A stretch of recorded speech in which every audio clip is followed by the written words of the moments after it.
alaykum. Yeni oqum ingliz tili darsimizga qaytib kelganingizni qizg'in qarshi olamiz. Bugun Thursday, August 15th, 2019, ya'ni 2019 yili 8-ayning 18 kuni, ya'ni payshanba kuni bo'ladi. Undaqda biz darsimizga kirib ketdik savoldoshlar. Bugungi darsimiz lesson 29, come in Amy, ya'ni 29 ders albatta temasi darsimizningki. Come in Amy. Hozir so'zlaymiz ma'nosini bu jumlaningki anlatadigan ma'nosini. Aldi bilan biz darsning temasini tushunishdan burun so'zma-so'z yangi so'zlarni o'rganadigan bo'lgandik. Unda bo'lsa menga ergishib yangi so'zlarni o'qigaysizlar savoldoshlar. New words and expressions, okay? Number 1, must. Must. Number 2, clean. Clean. Number 3, shut. Shut. Number 4, bedroom. Bedroom. Number 5, untidy. Untidy. Number 6, open. Open. Number 7, air. Air. Number 8, put. Put. Number 9, clothe. Clothe. Number 10, wardrobe. Wardrobe. Number 11, make. Make. Qarsangiz 11-sözdə make deb yazıb, undaq keyniga tirnaq ichiga the bed deb qo'yibmiz. Demakchi make the bed bo'lib kelgandiki ma'nosini so'zlamoqchi qo'y biz. Chunki make degan so'zningki ma'nosi pek ko'p. Albatta o'tgan bir darsimizda yeni kitobimizningki 5-lik bir darsda mashinaning markasi degan ma'nosi borligini o'rgangandik. Bugungi darsimizda make the bed deb keladi. Bu söz birikmesiga anlatadigan ma'nosini hozir so'zlaymiz, okay? Number 12, dust. Dust. Number 13, sweep. Sweep. All right, so'zlarningki o'qilish ahvoli shundoq. Endi biz ma'nolari bilan tushunib chiqsak, qarang, must degan qilish kerak, etish kerak degan ma'ni bildiradigan imkon fe'l. Buni cho'qim ashnaq yezib oling, daftarga yezib menyotsiz va darsni anglab etib. Agar yezib menyotgan bo'lsangiz, demakchi o'g'lim mustning yeniga qilish kerak, etish kerak deb yezib, bunda tirnoq ichiga imkon fe'l deb yezib qo'ying demakchi. Okay? Imkon fe'l bo'lishini deb atishimizning sababini men shu nimada tekstda, ya'ni dialogda tushundirman. Okay? Number 2, clean. Clean degan savoldoshlarga ma'lumki, bu pokiz degan ma'ni bildiradigan bir sifat so'zdi. Ma'lum o'rganib bo'lgan so'zni nima qilib qo'yib qo'ydingiz desangiz, o'xshash so'z bugungi darsimizda fe'llik ma'nosi bor, ya'ni tozalash degan ma'nosi bor, ya'ni pokizlash degan ma'nosi bor. Okay? Tozalash, pokizlash, okay? Demakchi oldingi darsda biz pokiz degan sifat ma'nosini o'rgangan bo'lsak, bugun qanday pokizlash, tozalash degan fe'llik ma'nosini o'rganganmiz, albatta shuni ishlatamiz. Number 3, shut. Shut degan so'zni mu amaliyotda o'rgangan oldingi darsda itek degan ma'nosi bor. Masalan, o'choq, itek tikchi, masalan, do'kon, o'choq, do'kon, itek deymiz-ku. Demakchi itek degan ma'nosi bor-da bu so'zningki bugungi darsimizda etish degan fe'llik ma'nosini o'rganamiz. Xudo clean-ga o'xshab clean, ikkinchi so'z clean ga o'xshashlar ahvol demakchi. Shut degan oldingi darsda sifat so'zdi, sifat ma'nosini oladigan so'zdi. Ya'ni etik, etilgan degandek. Bugungi darsimizda-chu etish, ya'ni fe'llik ma'nosi bor, ish harakatni bildiradigan so'z bo'ladi. Okay? Number 4, bedroom. Bu yotoq uy degan gap. Masalan, bir uydagi oldingi darslarda biz kitchenni o'rgandik, oshxona uy. Living room o'rgandik, mehmonxona uy deb. Buguncha bedroomni o'rganib qarang, yotoq uy. Bed degan karvat, room degan uy, yana xona, bir uydagi xona. Demakchi karvat xona deb so'z ma'nosi bo'yicha tushunsak, amaliyotda shu yoqqa qo'y degan ma'ni bildirdi demoqchi. Number 5, untidy. Untidy degan radsiz degan gap. Radsiz, okay? Number 6, open. Open nima o'rganib bo'lgan oldingi darsda, oldingi darsdagi ma'nosi sifat ma'nosi vardı, ya'ni ochoq degan ma'nosi vardı. Masalan, do'kon ochoq degan ochoq, okay? Sifat ma'nosi vardı. Bugungi darsimizda o ikkinchi, uchinchi so'zlarga o'xshashganda fe'llik ma'nosi bor, ya'ni echish degan ma'nosi bor, okay? Echish, open. Number 7, air. Air degan mishada yezib oling savoldoshlar, chunki endi so'zligimiz bag'ansiz eshitmayapti emasmi?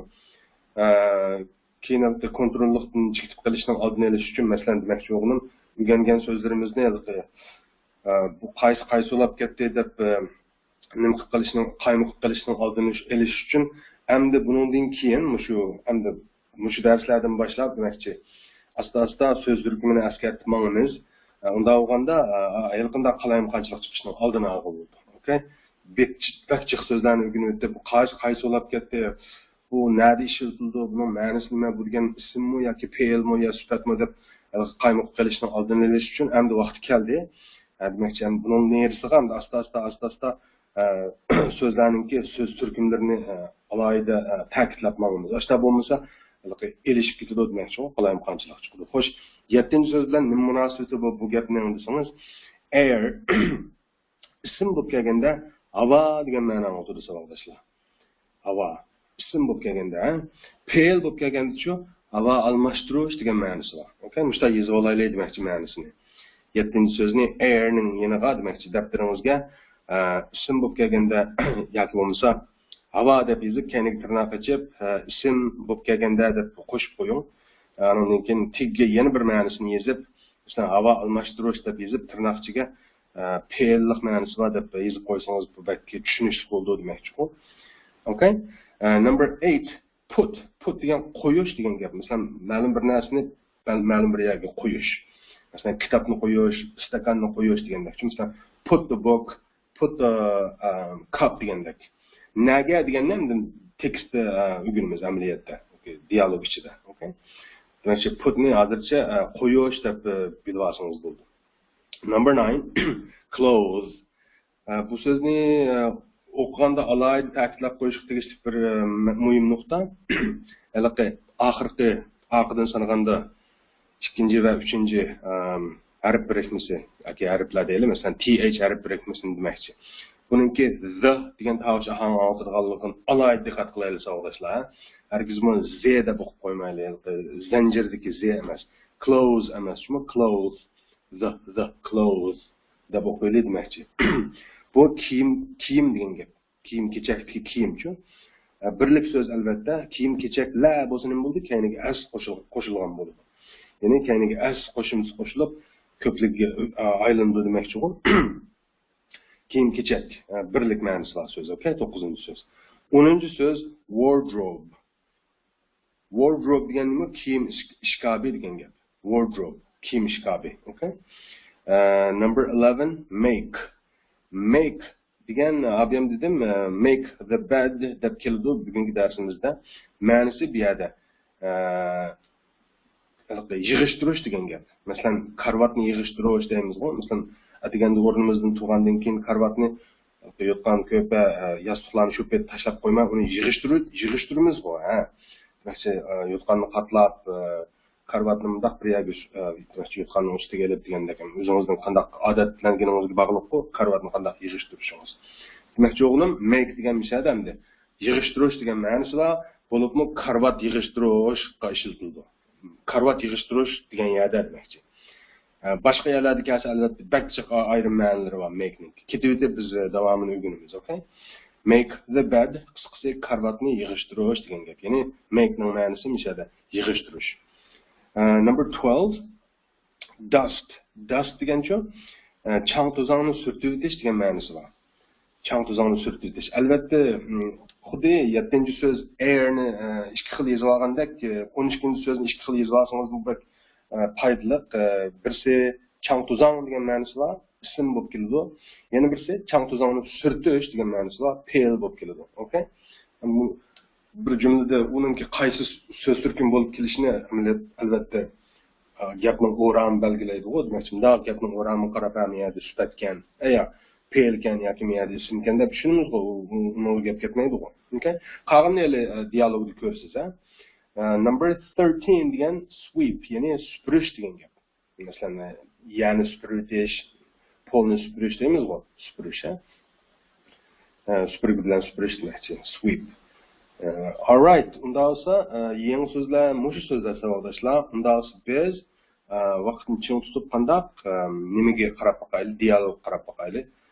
O'xshashlar lesson 29, come in Amy.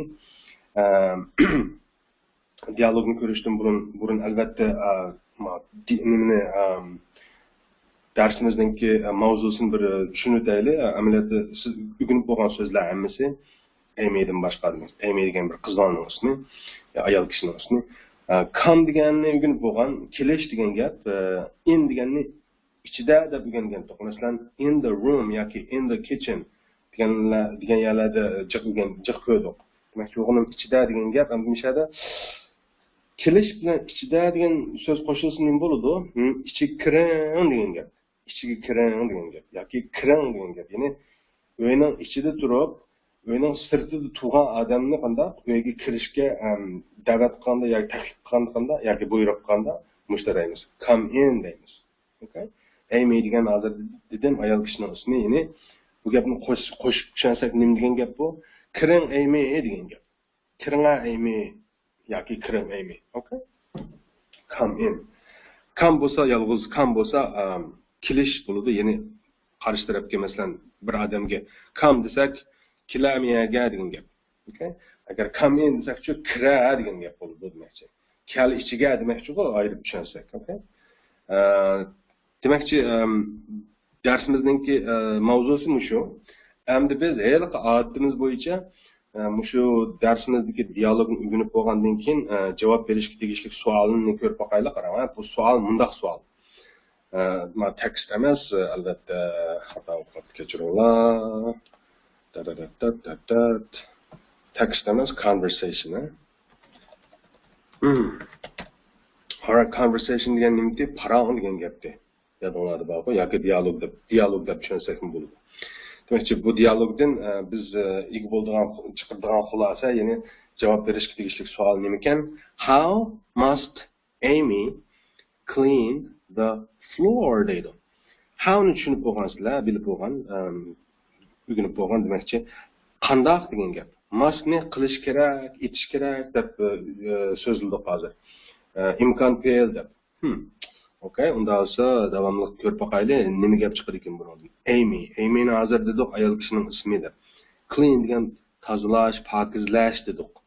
The floor bo'lsa polni degan gap. Unda olsa pol degan gap. Unda olsa bosh oxirini chetib tushunib boqaylik mana jumlani, qarang. Qandoq qilish kerak Amy tozalashni, ya'ni yoki polni. Qandoq qilish kerak Amy tozalashni, ya'ni. Bunda qarasangiz, bunda bir ahvol bor, qarang. Biz degan igi bilan fe'l yoki bo'lmasa xabar almashib qolsa qanday bo'ladi? Ya demakchi, agar xabar ya fe'l oldida igisi keyinda kelib qolsa savol jumla bo'ladi. Agar uning aksichi bo'lsa, ya'ni igisi oldida xabari yoki fe'l keyinda kelsa, bu bayon jumla bo'ladi degan-ku. Shuningga asosan must Amy, ya'ni igining oldida kelyapti. Shunqanda buni savol jumla deymiz. Ya'ni savol jumla mishda tuziladi demakchi. Albatta savol belgisiga qarab savol jumla ekanligini bildingiz. Undan muhimi mana bu fe'l oldida kelyapti deydi demakchi. Xuddilikqa nimaga o'xshashlar. Yadinglarda bo'lsa, o'tganki bir darsda biz nima qilgandik? Yordamchi fe'l degan bir narsani ko'rgandik. Qanday narsa u yordamchi fe'l? Masalan,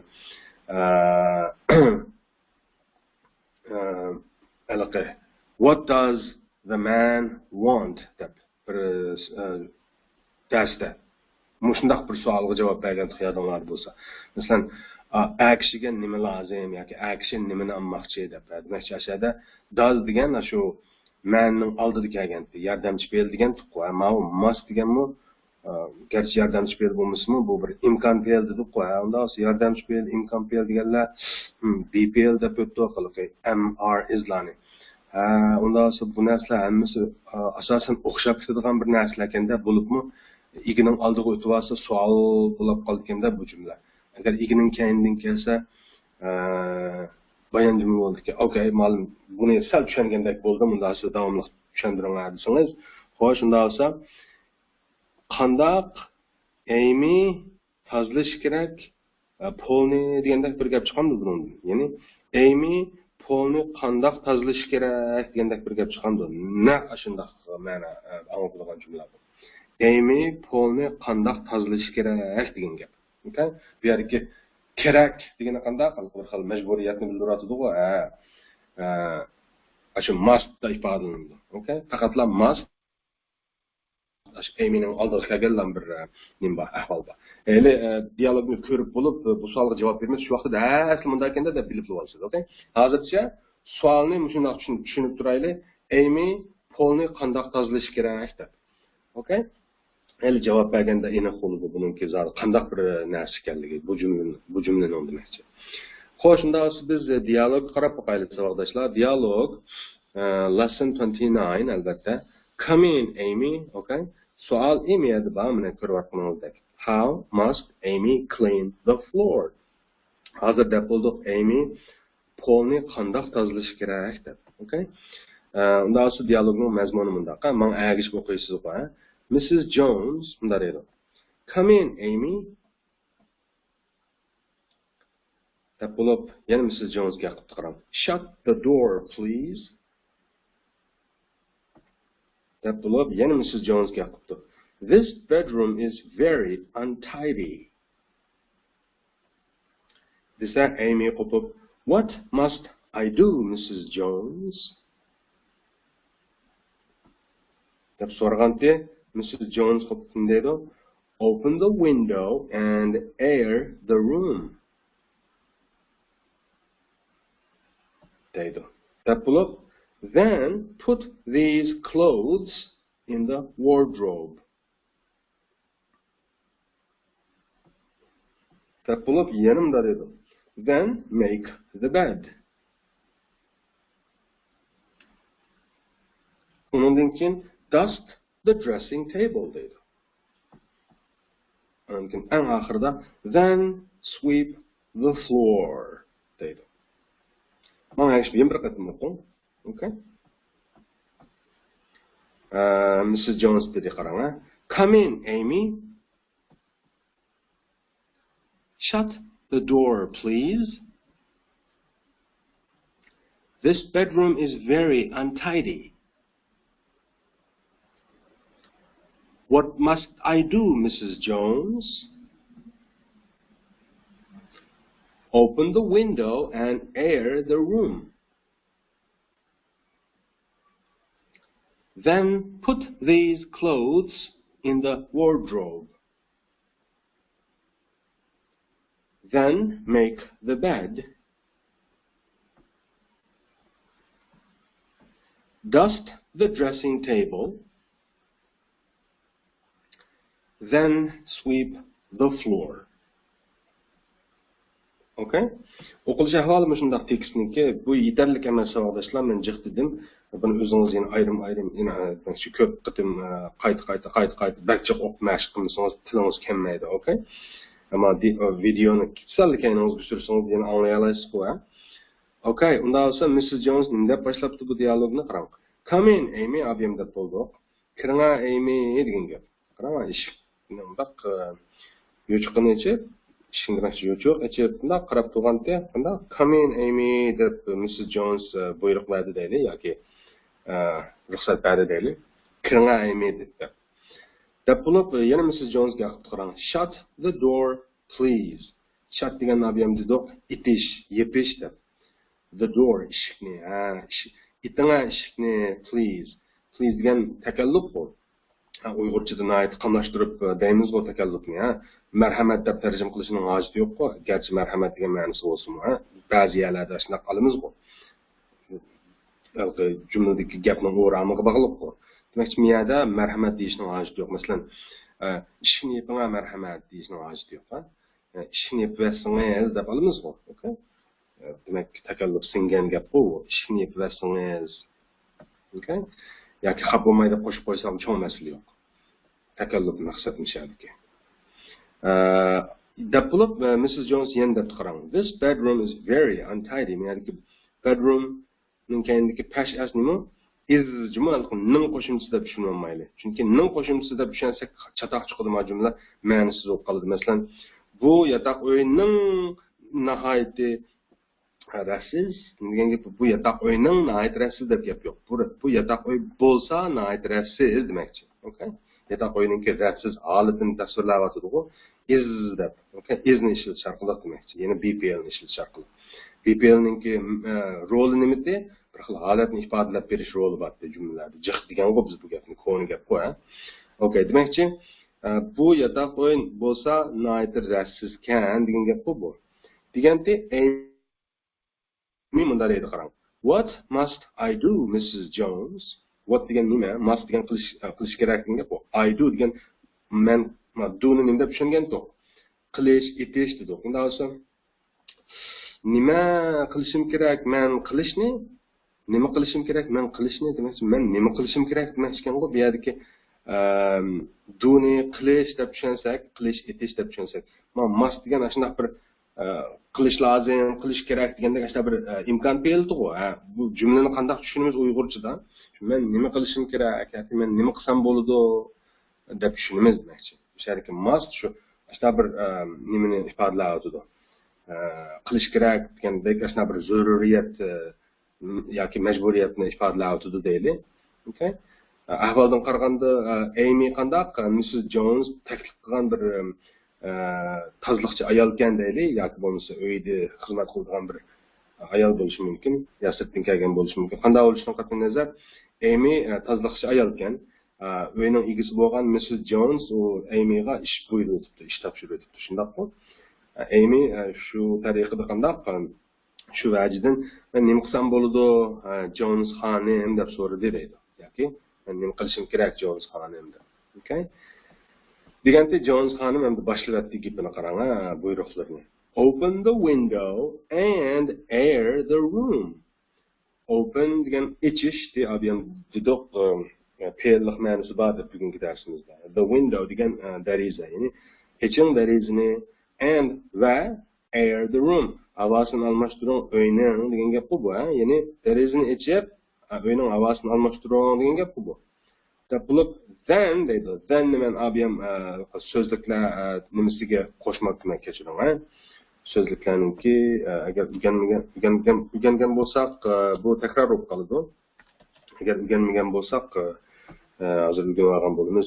Then degan andin degan gap. Ya'ni masalan ani qiling, andin ma'ni qiling, andin ma'ni qiling, andin ma'ni qiling degandek demakchi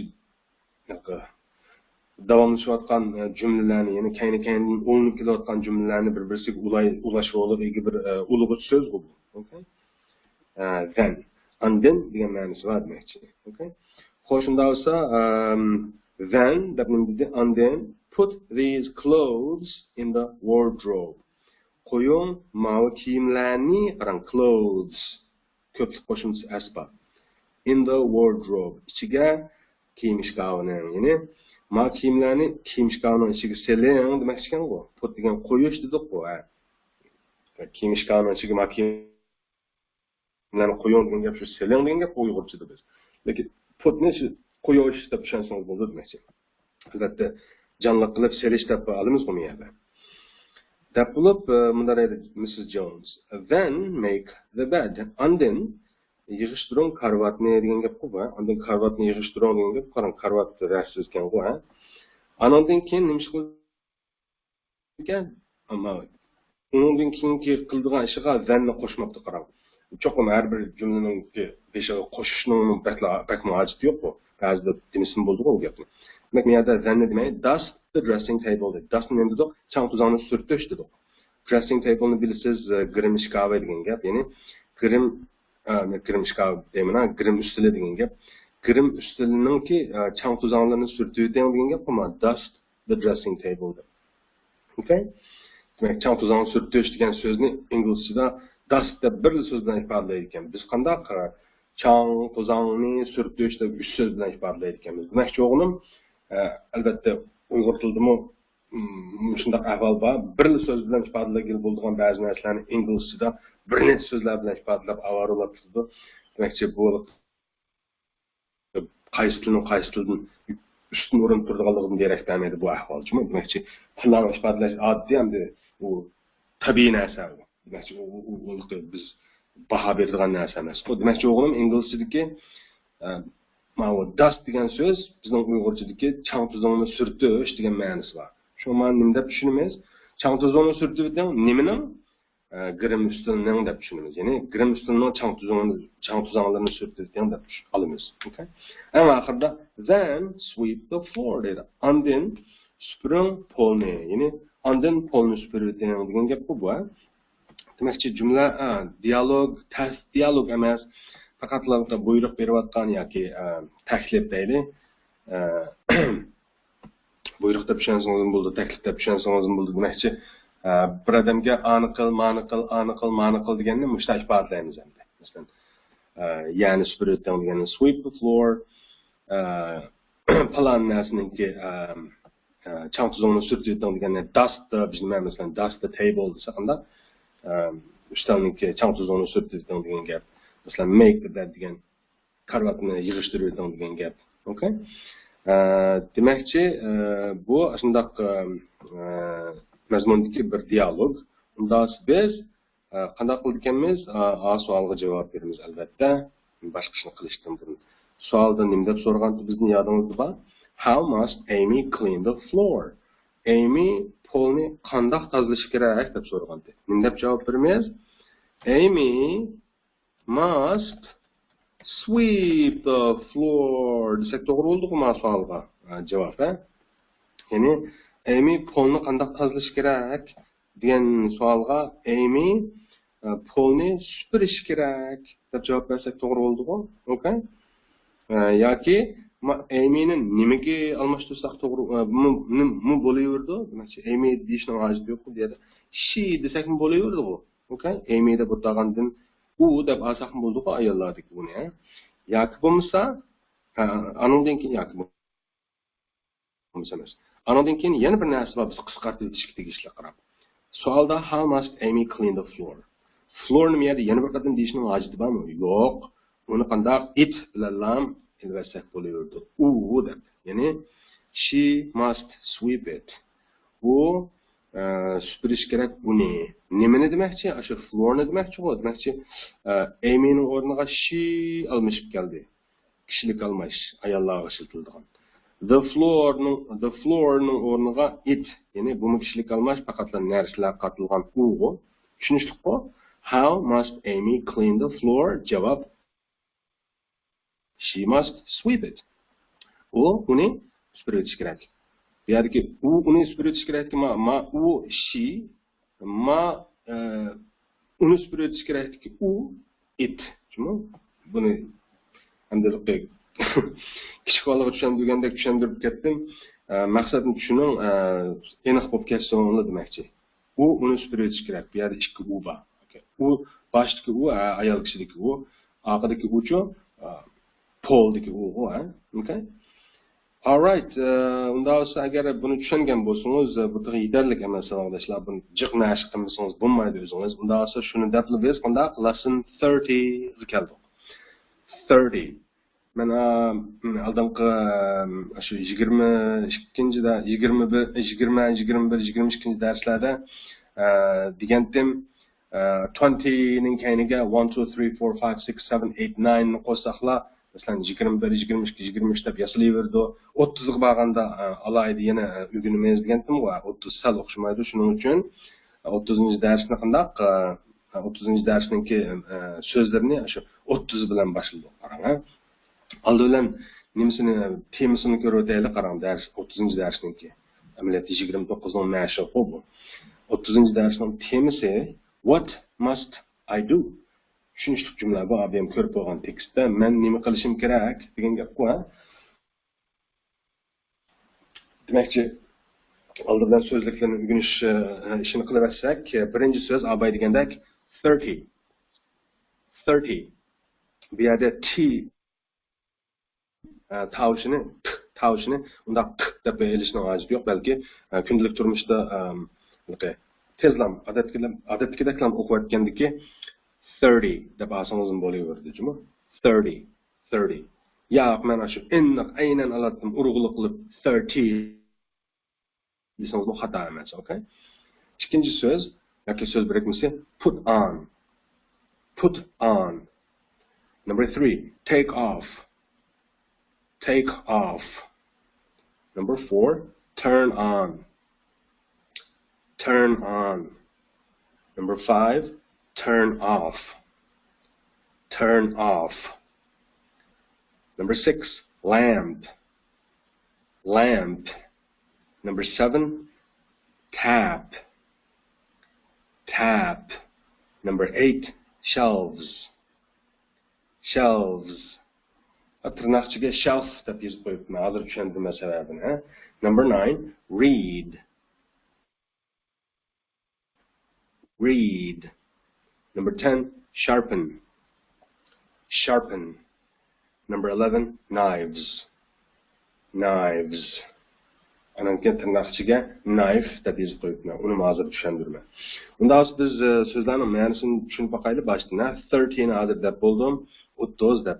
Xuddi 20, ya'ni 20 ning keyiniga 1 2 3 4 5 6 7 8 9 ni qo'shib 21, 22, 23, 24, 25, 26, 27, 28, 29 deb 21 dan 29gacha deganga o'xshash 30 ning keyiniga 1 2 3 4 5 6 7 8 9 ni qo'shish orqali 31 dan 39gacha yana sanag'u bo'ldi, okay?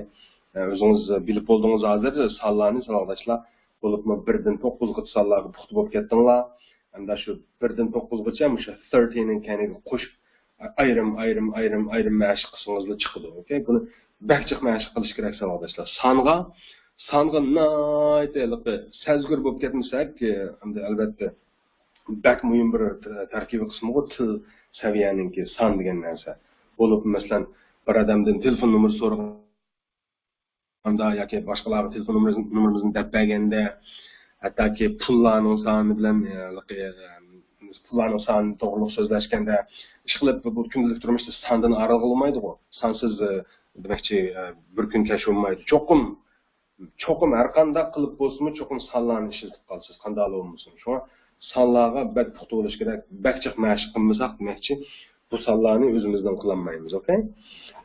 Unda esa 30 ning ma'nosini deb bo'ldik. Number 2, put on. Put on degan kiyish, ya'ni kiyim-kechakka qartilgan, okay? Put on. Abi ham putni nima deb tushungandik? Qo'yish degan to'q. On degan amaliyotda shu ochiq holatda degandek bir ma'nosi bor. Demakchi itib holatdan ochiq holatga o'tishni qanday on deydi so'z ma'nosi demakchi onniki tigi-takdan asli ma'nosi bir narsaningki ochiq holat ekanligini bildirdi. Ya'ni put on deb put bilan qo'shilib kelsa on qanday kiyish degan ma'nosi bor. Kiyim-kechak qartilgan, okay? Uchinchi so'z take off. Take degan ilish degan ma'nosi bor. Ilish, masalan, putni qo'yish dedik-ku. Take degan ilish degan ma'nosi bor. Hamda off bilan qo'shilib kelsa, xuddi onni bir narsaningki ochiq holatini bildirdi dedim-ku. Off degan ashuniki aksi, qarama-qarshi. Ya'ni bir narsaningki yepiq yoki uchiq holatini bildirdi. Demakchi take ilish bilan bu off ikkisi qo'shilib kelganda kiyimni selib etish degan ma'nosi bor. Selib etish, ya'ni kiyimni selib etish qartilgan demakchi. Bundan put on desak nima? Kiyish, kiyim-kechak qartilgan, kiyim-kechakni kiyish qartilgan demakchi. Take off degancha kiyim-kechakni silib etish qartilgan, okay? Ya'ni silib etish degan ma'nosi bor.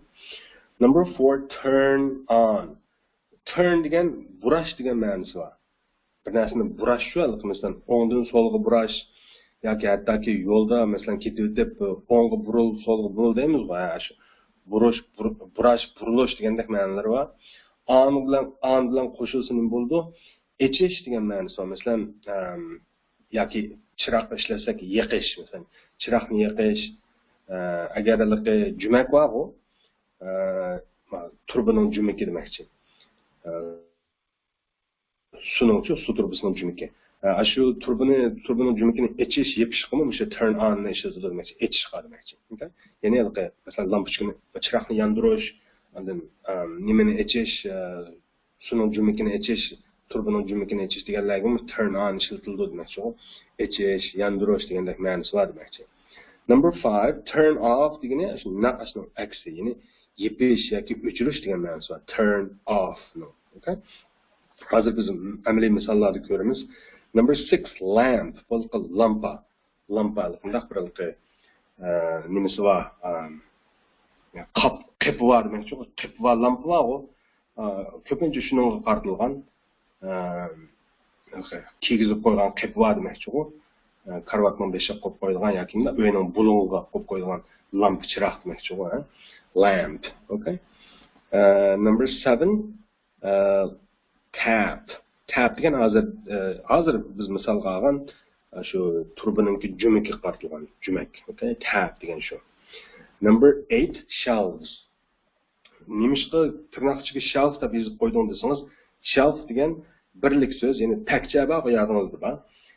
Shu takchilar deb ko'plikka o'zgartirish uchun qanday qilamiz degan yodingizda bor. F harfini V ga o'zgartirib olib, undan keyin es qo'shib degan xiyolingizda bo'lsa, demak shelves deb degan nima ko'plik holatda uchraydi, shuni oldindan o'kitib o'tishim so'zni. Okay? Shelf degan takcha, bir takcha qartilgan, ya'ni birlik so'z, birlik ism. Shelves degancha ko'plikka shelfniki. Number 9, read. O'qish degan gap masalan kitob o'qish. Read a book. Okay? Yoki read the newspaper. Gazeta o'qish degancha o'qish. Number 10, sharpen. Bu ushlash degan gap yoki belash deymiz bu pichoqqa. Pichoqni bilib deymiz bu. Pichoqni bilash yoki nimani qalamni ushlash degan ma'nosi bor. Okay? Sharpen, ya'ni belash, o'tkirlashtirish degan ma'nosi qisqasi. Okay? Belash, shunday ushlash degandek ma'nolar bor demoqchi. Number 11, knives. Nimishqa tirnoqchiga knife ni yozib qo'ydingiz, bu mana shu shelvesga o'xshashlar ahvol. F ni knife desak demakchi bir pichoq bo'lsa, pichoq degan so'zniki birligi demakchi, birlik ism. F ni V ga o'zgartirib es qo'shish orqali qanday keyiniga yoki as qo'shish orqali ko'plikka o'zgartiramiz degan gap. Okay? Knife, knives. So'zlarning ma'nolari shunday savoldoshlar. Unda olsa biz mashq qiladigan bir jumla shakli nima bo'ldi ekan? Qarang tagida what must I do? Bizning masalan bir odam bizga men nima qilishim kerak desa biz unga nima deymiz? Masalan turn on the tap desak nima bo'ldi? Jumakni ichib o'ting degan gap bu. Turn on ichish dedik ham. Jumak qartilganda masalan tap deganni jumak dedik. Masalan turn on the tap. Demakchi shu nimani jumakni ichib o'ting degan gap bu. Okay? Demakchi bir odam bizdan what must I do deb qolsa, agar uningga jumakni ichib o'tishni buyurmoqchi bo'lsak, turn on the tap deymiz. Yoki put on your clothes. Put on your clothes degan gap kiyimlaringizni kiyib oling degan gap qo'y. Qolganini biz nimada ko'ramiz? Mana bu misolda masalan kitobimizdagi shu og'zaki mashqlar qismi qarsangiz, mana 30-darsda lesson 30 niki what must I do degan temadagi mashqlarni bir ko'rib o'taylik, og'zaki mashqlarni qarang. Bunda deydi qarang. Open your Mindayda miyar qarsangiz, mana bu ayol derizini tutib turadi-ku, Nimda buningga buyruq beraylik biz, qarang. Open your window deb javob buyruq beraylik. Derazingizni ichib o'ting degan gap bor. Open your window, deraza. Tushunishlikmi? Andan keyin birinchisiga nimda buyruq beraylik? Birinchisiga open your handbag desak bo'ldi. Ikkinchisiga open your table. Uchinchisiga open your suit. To'rtinchisiga open your book. Hammasi tushunishlik so'zlar, tunishlik so'zlar. Masalan, open your table degan ustulingizni eching degan gap bo'ldi. Yig'ishlik yoki yig'iq holatda turgan ustal qartilgan-ku. Ba'zi ustallar qatlig'i bo'ldi-ku, yig'iq bo'ldi. Yig'iqlik yoki qatliq ustalni eching deganda open your table deymiz-ku. yoki shutni ishlatamiz. Shut degan yepish, itish deya. Masalan, shut your window, masalan, mana rasmdan boshlasak. Yoki shut your handbag, shut your table, shut your suit, shut your book deymiz-ku. Demakchi, darizangizni yeping, qo'l so'mkangizni iting, ustalni yig'ing yoki miyada yig'ish deb qolamiz-ku. Yoki qatlash deb olsak ham bo'ladi-ku. Okay? Andan keyin shut your suit, chamdaningizni iting, shut your book, kitobingizni yeping degandekchi. Okay? İkinci quruq qarasangiz put on your biz nima deydi qarasangiz mabala biz nima deb buyruq beraylik. Jacketni yurganimiz xuddi mana hech qisi yo'q. Buni ketib bugunimiz masalan jacket degan chapan bo'ladi. Put on your jacket desak nima bo'ladi? Chapaningizni kiyib oling degan gap bor. Put onni kiyish dedik qo'yapman. Qarasangiz mana 5-rasmga shirt bu. Put on your shirt deymiz. Masalan ko'ylagingizni kiyib oling deb. Yoki ko'ylagingizni kiyib oling. Number 6, put on your watch. Soatingizni kiyib oling deymiz. Yaqinda taqib oling deymiz uyg'urchada. Biz soatni taqash deymiz soatga. Lekin inglizchada o'xshashlar put on deb ishlatadi. Kiyib oling degan so'zni ishlatadi. Demakchi. Shuni buni jonli qilib qanda, soat kelganda taqib olish deb tushundiganmiz deb tushunsangiz bo'ladi. Okay? Anan keyin 7-si shoes g'umala. Put on your shoes. Oyoqlaringizni kiyib oling degan gap bu. Agar 8-sini o'rgandik-ku tie-ni, galstuk. Put on your tie desak nima bo'ldi ekan? Galstukni taqib oling deymiz bu. Galstukni kiyib oling demaymiz, lekin inglizchada ham o'xshashlar put on ishlatyapti qarang. Andan keyin number 9, put on your blouse. Yodingizda bormi? Ayol kishilarningki ko'ptisini nima deymiz? Blouse deymiz degan to'q. Put on your blouse desak nima bo'ldi? Ko'ptingizni kiyib oling degan gap bor. Agar andan 10-rasm qarasangiz put on your nima bu? Suit. Kostyum burungizni kiyib oling degan gap bor. Undan so'ng mashqlar shundoq. Agar take off ni ishlatsak-chi, shuningki aksi bo'ladi. Ya'ni take off your jacket, take off your shirt, take off your watch. Watch degan nimasi? Qo'l soati, ha? Take off your watch, ya'ni qo'l soatingizni elib o'ting degan gap qo'yamiz. Selib o'ting deyishning hojati yo'q uyg'ur tilida. Okay? Take off your shoes, oyoqlaringizni selib o'ting. Take off your tie, ya'ni galstukni yechib o'ting deymiz uyg'ur tilida. O'xshashlar inglizchada qanday take off ni ishlatar ekan. Yechib o'tish, selib o'tish, elib o'tish deganlarga. Anan keyin 9-si take off your blouse bo'lsa nima bo'ldi ekan?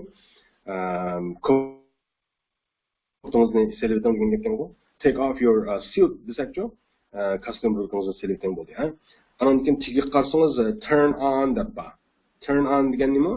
Yiqish, ichishdi. Masalan, mana bu chiroqningki knopkasi bu mana, ha.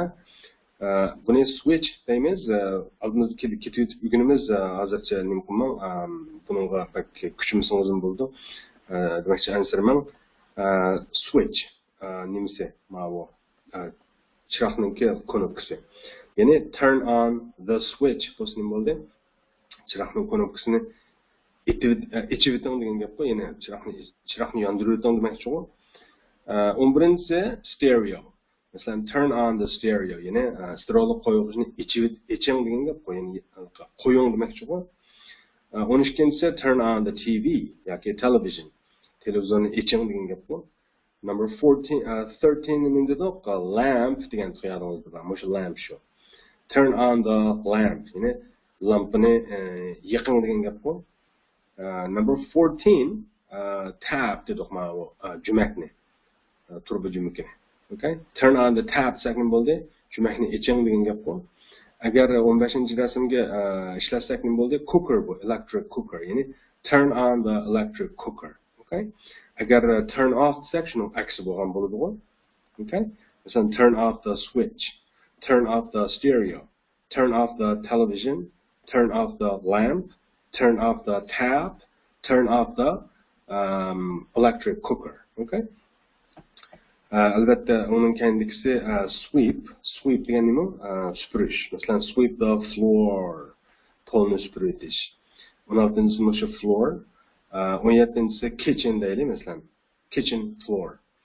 Sweep the kitchen floor deymiz o. Kitchen floor degan nima? Oshxona uyining yeri yoki poli demakchi o. Sweep the kitchen floor. Okay? Mavo 18-ci rasm nima bo'ldi? Living room floor bo'ldi o. Mehmonxona uyininki poli. 19-ci rasm bedroom floor bo'ldi o. Okay? Sweep ni ishlatiblar. Hammasini debatga bo'ldi. Sweep the floor, sweep the kitchen floor, sweep the living room floor, sweep the bedroom floor deb. Okay? Anondan keyin clean deydi. Clean degan nima? Tozalash, pokizlash deydi. Masalan, mavo o'quvchi doskini surtib, doskini deymiz, blackboard deymiz, oldimizda uygunimiz baribir. Ansirmang. Masalan, clean the blackboard, bo'lsa nima bo'ladi? Doskini pokizlang yoki doskini tozalang degan gap bor. Yoki surtib o'tanda qolamizmi bu yerda? 20-rasm car masalan. Clean the car degan nima? Mashinani pokizlang yoki surting degan gap bu bor. Yoki tozalang. Okay? Bu yerda surting deb olamiz o. Clean the car. Mashinani surting. Clean the windows. Window degan bir derizda, ikki deriz bo'lganki windows deymiz o. Clean the windows. Derizlarni surtib o'ting deymiz o. Yoki pokizlab o'ting. Okay? Number 22. Clean the refrigerator. To'nglatqini tozalab o'ting degan gap bu. 23 clean the electric cooker. Okay? Nimishqan buni birdan deb berma, sizni cho'qim shu astoydil muomala qilib mushtaq mashq qilsin degan maqsadda. Albatta sal zerikishlik bu, lekin o'zingizga bak foydali. Agar men tushunib bo'ldi, mashq qilmasam bo'ldi, 5 yil ishlatib o'rganman desangiz hamda amal yo'q. Okay? Dust the nima deydi? Masalan, mavo rasmdagisi, birinchi rasmdagisi nima? Son nomer berilmagan rasmdagisi. Ustal deylik, table yoki desk. Dust the desk yoki dust the table. Ustalninki chang tuzog'ini surtish degan gap bu. 24 dust the nima? Cupboard. Qochqich ishkavi. 25 dust the dressing table. 26 dust the shelves. Ya'ni shelf degan bir takcha.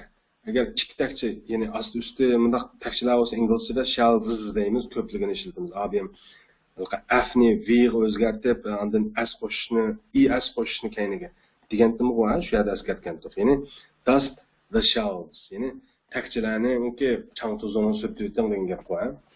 Ana bikin uning tegdikisi empty ni yodinglarda bor, quruq degan to'q. Masalan, the glass is empty degan aynak stakan bo'lsa quruq degan gap, ya'ni ichida hech nima yo'q degan gap bu. U sifat bo'lgan bo'ldi. Demak, sifat ma'nosi quruq degan gap, ya'ni ichida hech nima yo'q. Ma'vo fe'llik ma'nosi bor, ma'vo quruqdan degan gap ma'vo. Okay? Ya'ni empty the masalan bottle. Botulni quruqdan degan gap, ya'ni ichidagi bizning to'kib demakchi u. 27 qarang, empty the cup. Tutqichlik stakanni cup deydi-ku. Ya'ni tutqichlik stakanni quruqdan degan gap, ichidagini to'kib demakchi u. 28 empty the box. Ma'vo shunaqmi? Yine korupkini quruqdan degan gap bu. 29 empty the bottle. Yine botulkini quruqdan degan gap bu. 30 empty the suit. Yani kechiringlar, case. Empty the case. Case degan nima? Chamdan.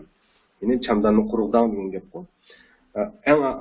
Uning tagida qarang, read deganni o'qish dedi. Undan so'radimki o'qing deb buyruq beraylik deylik, masalan. Read this book. This degan ma'vo, book degan kitob. Undan so'ng read this book degan nima bo'ldi? Ma kitobni o'qing degan gap bu. 31 read this book, okay? 32 read this nima ma'vo? Magazine. 33 read this newspaper deymiz bu. Ma'vo gazetni o'qing deb. Undan keyin sharpen these deydi. These degan ma'volar bir necha narsalarga ishlatamiz. Agar bir narsa bo'lib qolsa, this deb ishlatib qo'yasiz. Sharpen these nima ma'vo? Pencils. Ma'vo qarindosh qalamlarning ushlab o'ting degan gap-ku. Sharpen ham qarindosh qalamga ushlash deb olamiz, pichoqqa bo'lash deb olamiz degandim-ku. Sharpen these pencils masalan. 34-rasm. 35-chi sharpen these knives. Knife deganni bir pichoqqa ishlatamiz. Sharpen this knife deb. Agar ikki pichoqni ko'rsatib, ma pichoqlarni bo'luvding desak nima deydi? Sharpen these knives deb knife niki ko'pligi knives ni ishlatadiku. Okay? Bular cho'qim tushunishlik bo'ldi, lekin bu yetarli emas savoldoshlar. Avzoki yana jiq mashq qilsangiz bo'lmaydi, okay? Demakchi shu hozir ekran ko'rayotgan bu so'zliklar hozir mashq qilgan so'zliklarda ishlatilgan so'zliklar shu. Demakchi biz hozir mashq qilgan mashqlarda ishlatilgan so'zliklar. Bunda olsa biz og'zaki mashqlarni shunchalik qilaylik savoldoshlar. Og'ini o'zingizga qoldi. Bunda olsa yozmish mashqlar qarab boqaylik, qarang. Yozmish mashqlarningki birinchisi yine written exercises'larningki A mashq qarang. Rewrite these sentences. Ma'vu jumlalarni qayta yozing degan gap bu. Rewrite ni nima dedim men? Qayta yozish dedik qo'y. Example nima? Misolda nima debdi? The cup isn't empty. Tutqichli stakan bo'lsa emas, isn't degan is not niki qisqartirilmasi bor. Ya'ni bo'lsa emas degan gapdir u. Empty, nima quruq. Ya'ni stakan, ya'ni tutqichli stakan quruq emas degan gapkan u. Ichida bizning bor demakchi u. Demakchi berilgan jumla mushkan. Undan so'ng mush jumlani biz empty it deb buyruq berib o'zgartirib ekanmiz. Qayta yozib ekanmiz. Ya'ni uni quruqdan degan gap bu va empty it degan. Quruqdan uni degan gap bor. Undashmalikka qarasangiz bu bir urg'uliq aytilayotgan bir buyruq xarakterlik buyruq tariqasidagi bir jumla bu. Ya'ni empty it quruqdan uni yoki uni quruqdan. Okay? Xo'sh, undan so'ng berilgan jumla tutqichli stakan quruq emas ekan. Buning asosan biz uni quruqda deb buyruq berdik ekanmiz. Xuddi shunga o'xshash uchun ishlay olasiz. 1 2 3 larni cho'qim ishlay olasiz. Ishlayolmasangiz savol qoldirib qo'ying yoki inkas qoldirib qo'ying. Mushu videoning tagga men javobini deb bersam bo'ladi. Okay? Lekin cho'qim o'zingiz ishlab ko'rishingiz kerak. All right, undan so'ng B mashqchi. Look at this table. Ya'ni look at degan qarang degan gap. Plan narsaga qarang. This table ma'vu table degan nima? Table'ni biz ustal deb bilgandik. Meyadanda jadval degan ma'nosi bor. Okay? Inglizcha mushtaq qilib endi asosan ingliz saviyangiz eshib ketadi. O'xshash so'zlarni o'qimagan ma'nolar ekan, o'qimagan yerlar kelganda. Albatta so'zlik oshirish bak muhim qismi bu, tarkibiy qismi bir tilninki. Okay? So'zlikni endi eshib ketdi degan gap. Table'ni tunugilda ya'ni bir necha darsning oldida ustal deb bilgan to'qigan qandoq jadval degan ma'nosini bilmayapmiz. Agar mushtaq chiqib kelib qolsa, look at this table desa, ma jadval qarang deb tushunsangiz bo'ladi. Okay? Xo'sh, undan so'ng bu jadvalning qarorida nimasi bor ko'raylik. Sol tarafdagi tik qurdiki uni qiling, buni qiling degan buyruqni bildiradigan fe'l so'zlari hammasi, masalan, shut degan iting degan gap yoki yeping. Open degan eching degan gap, put on degan kiying degan gap, take off degan seling degan gap. Undan so'ng o'ng tarafdagilari o'sha narsalar, masalan, ismlar asosan, stereo degan stroli qo'yg'ish, tab degan nima jumakdi, blackboard abyaman keyin bugunimiz dedimmi, mana uchrayotdi. Black degan qora, board degan taxtay degan gap, blackboard bo'lsa qora taxtay bo'ldi-ku, amaliyot doska demakchi. Qora doskaniki inglizcha atalishmi shu. Blackboard, qora doska, okay? Cup degan tutqichli stakan, window degan deriza, cupboard degan qachquchi shkavi, magazin degan jurnal, knives degan nima? Pichoqlar, shirt, ko'ylak, o'g'illarning ko'ylagi, door, eshik, floor, ya'ni pol, shoes degan oyoqlar. Undan so'ng sol tarafdagi buyruq so'zlari bilan, ya'ni fe'llar bilan o'ng tarafdagi ismlarni chadid ekanmiz-ku. Masalan, qarang, demakchi bizga hozir mana bu mashqda buyruq berib nima deganda, mana bu jadvalga qarang dedi, okey, qarab bo'ldi. Xo'sh, sol tarafdagilari fe'llar ekan, aniqil demakchi ekan. O'ng tarafdagilari shu narsalar ekan. Undan so'ng xo'sh qarab bo'ldi. Undan so'ng nimaga desak, amaliyotda bu mashqda bizdan bundan narsani talab qiladi. Now, hozir degan gap bu. Write yozing 11 sentences jumlalarni. Ya'ni endi 11 jumla yozing degan gapgan bu, qarang. Example'da bunda beribdi bizga. Shut the door. Ha, tushundim. Endi demakchi, sol tarafdagi fe'llar bilan o'ng tarafdagi ismlarni bir-birisiga chetib, shunday jumla tuzang degan ketganda, ha, okey. Nima 11 tuzang deydi? Qarsangiz amaliyotda bu yerda 12 si bor. Okey? 12 dona fe'l, 12 dona ism deydi. 11ni yezang deyishlik sabab birini bizga ishlab berdi demakchi. Okay? Shut example. Misolda shut the door deb beribdi. Itin eshikni deb. Undan so'ng shut bilan the door ikkisi chetilib ketdi yoki shut the bilan door chetilibdi. Chetilib shut the door bo'libdi, ya'ni eshikni itin bo'libdi. Undan so'ng okay, men yerda tushundik. Ma shut the ni ma doorga chetibdi deylik, men sizikdan birini sizdan da sizikdan birini chiu qilib sizlar shut the door deb bir jumla tuzatdi. Qolgan 11ni siz tuzalamsiz, albatta tuzalaysiz. Masalan men open the ni tuzab bersam, masalan qarang. Open the stereo demdik, no. Open the tap, yes. Okay? Sorry, yo'q. Open the tap demaymiz. Jumakni eching deganni open demaymiz. Gerçi jumakni echish deb ishlasakmi. Jumakni echishga nima deb ishlatadiq? Boshqani ishlatadiq. Miyada bor. O'zingiz deb. Opennikini ishlab bermaydigan bor. Open the tap, no. Open the stereo, no. Open the blackboard, no. Open the cup, no. Open the window, yes. Mawa nimaga maskelidir, logikaga maskelidir. Ya'ni eching derazni to'g'ri bo'ladi-ku, ha? Okay, open the window desa to'g'ri bo'ladi. Yes. Shunga open the bilan ma windowni chetib qo'yamiz. Qolganlarni o'zingiz ishlay olasiz, savoldoshlar. Ishlayolmasangiz hech qisi yo'q. Inkos qoldirib qo'ying. Men to'g'ri javobini deb bersam bo'ladi. Okay? Unda bo'lsa, thank you very much. Ko'p rahmat anglab berganingizga. Biz atki darsda ko'rishaylik. See you tomorrow.